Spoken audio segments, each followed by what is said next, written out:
అసలు విషయానికొస్తే ఈ పండక్కి 7 సినిమాలు. లిటరల్లీ ఈ విషయం విన్నాక ఆనందపడాలా బాధపడాలా నాకు అర్థం కాలేదు. ఎందుకంటే ప్రతి సంక్రాంతికి 3 to 4 ఫిల్మ్స్ వచ్చేవి అవునా. అవి కూడా ఒక పెద్ద హీరో, మిగతావి నార్మల్ మీడియం రేంజ్ సినిమాలు అండ్ డిఫరెంట్ జోనర్స్ వచ్చేవి. అఫ్ కోర్స్ పెద్ద హీరోలు సంక్రాంతికి వస్తున్నారంటే ఫ్యామిలీ సినిమాలతో వచ్చేవాళ్ళు. పండక్కి సినిమా చూసే ప్రతి ఫ్యామిలీ ఆ సినిమాకే పోయేవాళ్ళు.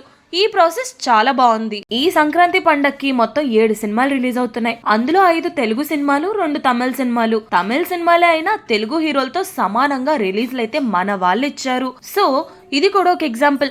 తెలుగు వాళ్ళకి కంటెంట్ నచ్చితే తెలుగు లేదు, తమిళ్ లేదు. తమిళ్ ఇండస్ట్రీ కంటే తెలుగు ఇండస్ట్రీలోనే ఎక్కువ రాబడుతుంది. కానీ ఇప్పుడు సిచ్యువేషన్ చేంజ్ అయింది. 2026 సంక్రాంతికి మొత్తం 7 ఫిల్మ్స్ వస్తున్నాయి. అందులో 3 ఫిల్మ్స్ ఫ్యామిలీ సినిమాలు, మిగతా 4 డిఫరెంట్ జోనర్స్ ఉన్నాయి. 7 సినిమాలు రిలీజ్ అవ్వడం అనేది వినడానికి బానే ఉంది. రియాలిటీకి వచ్చేసరికి ఆడియన్స్ కన్ఫ్యూజ్ అయ్యే అవకాశం చాలా ఉంది. దట్టు ఇప్పుడు టికెట్ ప్రైసెస్ ఆకాశాన్ని అంటే ఎలా పెంచుతున్నారు. తక్కువలో తక్కువ ఒక ఫ్యామిలీ సినిమా చూడాలంటే ఎంత లేదన్నా 4 to 5K స్పెండ్ చేయాలి. సో ఫ్యామిలీ ఆడియన్స్ డ్రాప్ అయ్యే అవకాశం కూడా ఉంది. ఇంకా సాడ్ విషయం ఒకటి ఏంట్రా అంటే 9th రిలీజ్ అయ్యే తెలుగు సినిమా రాజాసాబ్ కంటే తమిళ స్టార్ తలపతి జననాయకన్ సినిమాకి థియేటర్స్ ఎక్కువ ఇస్తున్నారంట. ఇందులో ఇంకా దరిద్రం ఏంట్రా అంటే జననాయకన్ సినిమా మన తెలుగు సినిమా భగవత్ కేసరి రీమేక్ అని టాక్ ఉంది. అసలు ఏం ప్రూవ్ చేద్దాం అనుకుంటున్నారో నాకైతే అర్థం అవ్వట్లేదు.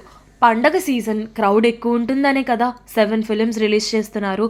అలానే టికెట్ ప్రైస్ కూడా కొంచెం తగ్గిస్తే ఒక్క సినిమా చూడాలనుకున్న ఫ్యామిలీ 2 సినిమాలు చూస్తారు. ఈ పండగకి 7 సినిమాలు రిలీజ్ చేయడం పైన మీ ఒపీనియన్ ఏంటి మా కమెంట్స్ లో చెప్పండి. అలానే ఏ సినిమా కోసం ఈగర్గా వెయిట్ చేస్తున్నారో కూడా చెప్పండి. ఛానల్ని సబ్స్క్రైబ్ చేసుకోవడం అస్సలు మర్చిపోవద్దు. ఎందుకంటే పండక్కి వచ్చే ప్రతి సినిమా అప్డేట్స్ మరియు సినిమా ఎలా ఉంది అని హానెస్ట్ రివ్యూ ఇచ్చే బాధ్యత మాది. Stay tuned and grab new updates from Filmy Zone.